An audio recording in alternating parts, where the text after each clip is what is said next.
Today, we become legends. The SPL is back with a vengeance with the Road to Worlds kickoff tourney, which is the first bit of SPL that actually matters for placing that we've had in ages. And in their absence, the game has changed a lot with a new season update adding recipes, shaman camps, and rebalancing large portions of the game. So what did we see and learn from the first few SPL games of this tournament? Well, probably the most notable thing at an immediate glance was the absolutely absurd presence of Bountiful Bao in a lot of these games. I think we all knew Bao was the strongest recipe overall going into this, even just from reading the patch notes. But it still did surprise me how much we're seeing Bao at the moment.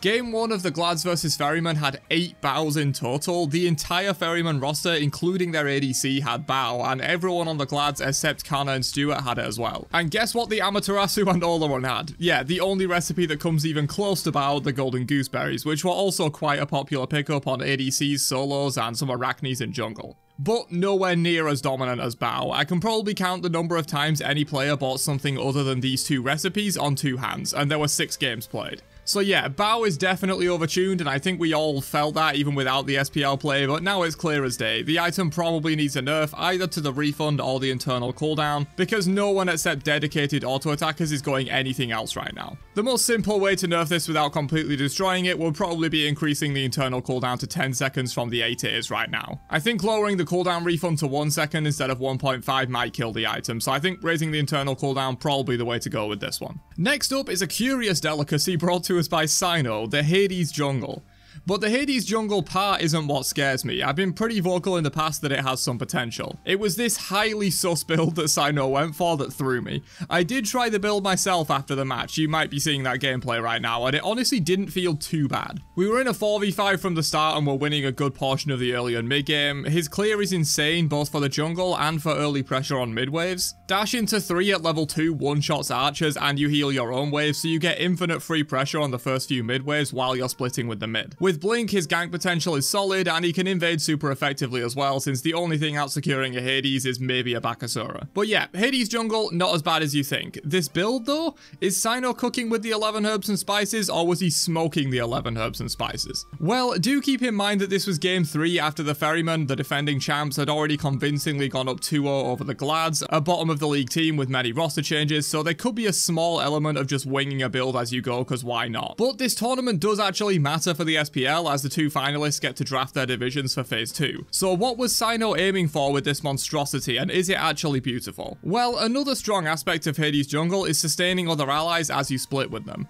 Especially your mid, but the support too, as you can get a nice 200 health heal or so whenever they split a camp or wave with you. I think that's where the Rod of Asclepius comes in. Boosting that by 30% is really nice, and since the build has no lifesteal, it helps Hades heal a bit better. It also benefits other allies with their lifesteal either in build or via the red totem benefit, which also becomes better on Hades himself once you have this item. The 10% CDR aura can also be nice for allies in fights. I don't know, I'm not super convinced on this item as I am on the Hades jungle pick in general, but it has potential. But then we get to the third item and see this. Yeah, I honestly don't really get what Sino was cooking here. I mean, I guess he went I, so having 65% attack speed helps with applying blight and extra damage between abilities and stuff. I honestly have no clue with this one though. Enlighten me, Sino. The Staff of Muradin unfortunately does not work to boost the damage of Hades ult itself, as it goes on cooldown after it finishes, but does boost follow-up from his 3, which is probably back up by the time he finishes the ult. I don't know, I'm personally not enthused about this build. He did very little damage with it, and while I know Sino tends to play more setup to his team rather than hard carry junglers, and it clearly works, they're the defending champions at the moment, he did less damage than his support Sobek, which just seems wrong on a Hades, even in jungle. The pick though, I completely agree with. Underrated jungler in my opinion. Next up though, another oddity appeared quite a lot in these matches, and that's the Pele mid. I think we all knew Pele was strong after the changes, and she did see jungle play as well from Twig and Panatom. But Paul pulled her out in the mid lane 2 games of the set against the Glads and did really well with it. Not to toot my own horn or anything, but I have been screaming Pele mid from the rooftops like a crazy person for years at this point.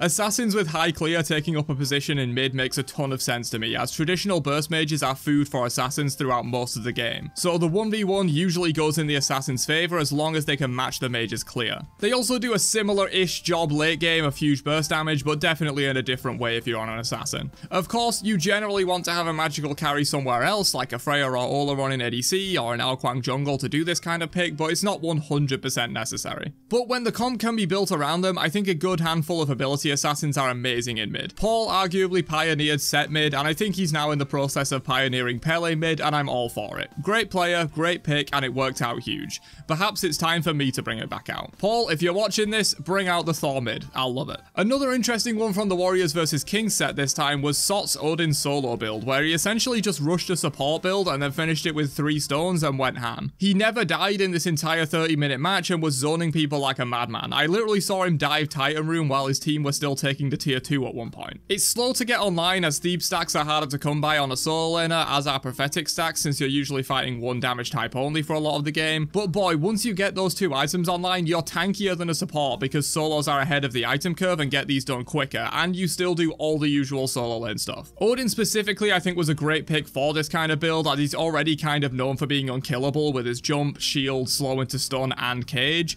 but this build seemed to take it to a new level. I saw fear in the eyes of the Kings when Sot was running them down with this build. Great stuff. And the final major thing I wanted to talk about from these games in regards to meta is ability Artemis. For basically her entire history, Artemis has been built like a traditional hunter with attack speed and kins or crit, but in this event we saw Cyclone run this standard ability hunter build on her 2 games of their 3-game set. It has to be said they weren't out of this world performances. They weren't bad by any means, but they weren't new meta broken build hard carrying either. I think this build came around via a combination of Styx Ferryman being a team of theory crafters at heart and Bountiful Bow's existence. Cyno and Paul have already been discussed in this video, and Aurora is no stranger to weird picks and experimentation, and we'll talk about Baskin in a second. But when Cyclone pulled this Artemis build out of his ass, I wasn't entirely surprised, but it was also probably triggered in part by how good Bountiful Bow is right now. Artemis 3 has been buffed insanely over the years to make its damage actually quite solid, and its cooldown now sits at just 8 seconds. That's 4.8 seconds with max CDR and 3.3 seconds with a bow proc. Just being able to throw out a quick 500 damage when you factor in item procs like Heartseeker and Crusher every 3.3 seconds is actually kinda nutty,